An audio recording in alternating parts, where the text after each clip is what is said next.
Crime বিরাট নিয়ে আপনাদের সঙ্গে আমি প্রশান্ত।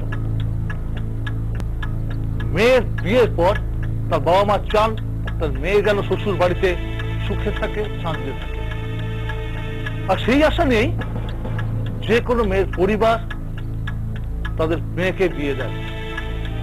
আর এইভাবেই হয়তো বিয়ে দিয়েছিলেন সঙ্গীতাকে তার মা বাবা। বিয়ে দিয়েছিলেন এই কারণে তাদের একমাত্র মেয়ে যেন যে বাড়িতে তার বিয়ে হচ্ছে সেখানে যেন সুখে থাকে। আর সেখানেই হলো যত বাধা, কারণ এখানেও রয়েছে একটা বিপত্তি। এই সঙ্গীতার সাথে পরিচয় হয়েছিল, অর্থাৎ সঙ্গীতার মা এবং সঙ্গীতার সাথে পরিচয় হয়েছিল লায়লা। এই লায়লা আপনারা জানেন, অনেকেই জানেন হয়তো, সেই কুখ্যাত দুষ্কৃতী হাতকাটা দিলীপের সঙ্গী ছিল লায়লা, জেলও খেটেছে। সেই লায়লার খুড়তুতো ভাইয়ের সঙ্গে বিয়ে হলো সঙ্গীতার, কিন্তু তারপর আজকের সমাজের অন্যতম কলঙ্ক দেহ ব্যবসা। সমাজের অতল অন্ধকারে মহিলাদের সেখানে টেনে নামানো হয়। আমার আপনার স্বাদের মেয়েটি অজান্তেই হয়ে ওঠে দেহ ব্যবসায়ীদের সহজ টার্গেট।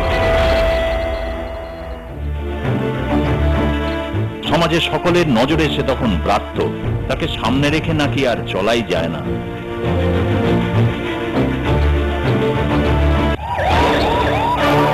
কয়েক বছর আগে বিধাননগরের নয়াপট্টিতে ঘটেছিল একটি দুর্ঘটনা। সেখানে প্রাণ হারিয়েছিলেন দুই ব্যক্তি। নাম জড়িয়েছিল তাকে সকলেই হাতকাটা দিলীপ নামে জানত। গোটা বিধাননগরের ত্রাস ছিল এই হাতকাটা দিলীপ, আর তার প্রধান লোক হিসাবে বা গার্লফ্রেন্ড হিসাবে যার নাম উঠে এসেছিল তিনি হলেন লায়লা।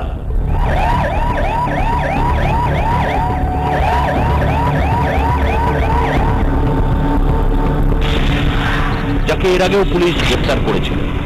তবে এত সবকিছু হওয়ার পরেও নিজের স্বভাব কোথায় বদলাতে পারেনি এই লায়লা। হাতকাটা দিলীপের সঙ্গ ছাড়ার পরপরই সে নেমে পড়ে সমাজের আরেক কলুষিত অধ্যায়ের পথে, যাকে ভদ্র ভাষায় আমরা বলি দেহ ব্যবসা। এমনই অভিযোগ।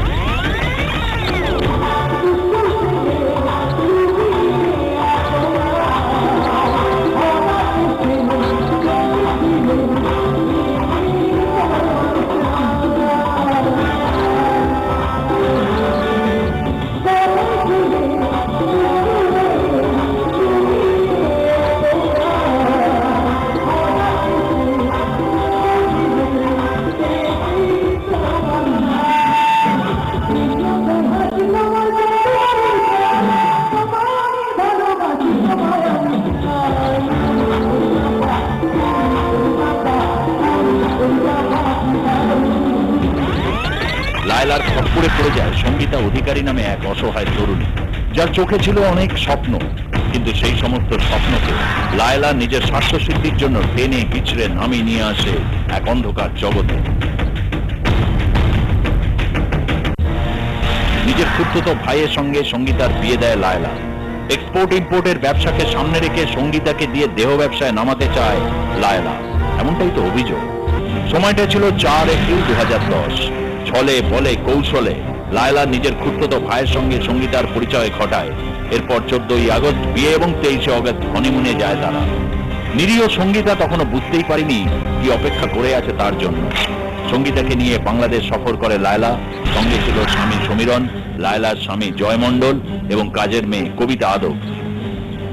আর সেখানে গিয়ে প্রথমবার সঙ্গীতা লায়লার আসল চরিত্র বুঝতে পারে।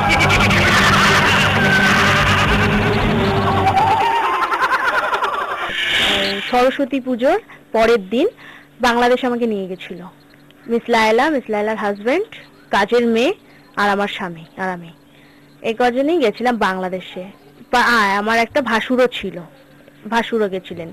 তা বাংলাদেশে ভালো মতন ব্যবহার দেখলাম, খুবই ভালো, আচার আচরণ ভালো। কয়েকদিন পর থেকে তারপর মিস লায়লা আমাকে দিয়ে মানে ঘরে প্রস্তাব দিল ফাঁকা, মানে তখন আমার সম্মিলন ছিল না ঘরে। আমাকে ঘরে এসে বলল যে একটা কথা বলবো তোকে। আনছি হ্যাঁ বলো, কি বলবে? তখন বললো বলে কি এখানে কয়েকজন ছেলে আছে 4-5 জন, তুই তাদের কাছে যাবি, আমারই বন্ধু বান্ধব হয়, তুই যাবি, গিয়ে তাদের সাথে একটু ইয়ার্কি টার্কি মারবি, তোকে বলে দেবো 3-4 হাজার টাকা দিয়ে দিতে। তখন আমি বললাম কেন, আমি তাদের থেকে টাকা নেবো কেন? আমার স্বামী যখন আমাকে দিচ্ছে আমার তো দরকার নেই বাইরের হাত। পাতার। বলে না তুই বুঝতে পারছিস না, সমীরণ কতই বা কামায় কি করে। আমি সমীরণ 10 টাকা কামালেও আমার 10 টাকা ভালো। বলেছিল যে ওদের কাছে গিয়ে একটু ইয়ার্কি ঠাট্টা মারবি, ড্রিঙ্কস মানে ঢেলে দিবি মদ ফদ এইসব হ্যাংনা ব্যাংনা এসব ব্যাপারে। তা আমি না করেছি, কারণ আমি তো একটা ভদ্র ঘরের মেয়ে, আমি তো ওর মতন না। এখন একটা ছোট্ট বিরতি, ফিরে আসছি বিরতির পর। কানপুরে আছে সাহারানপুরে আছে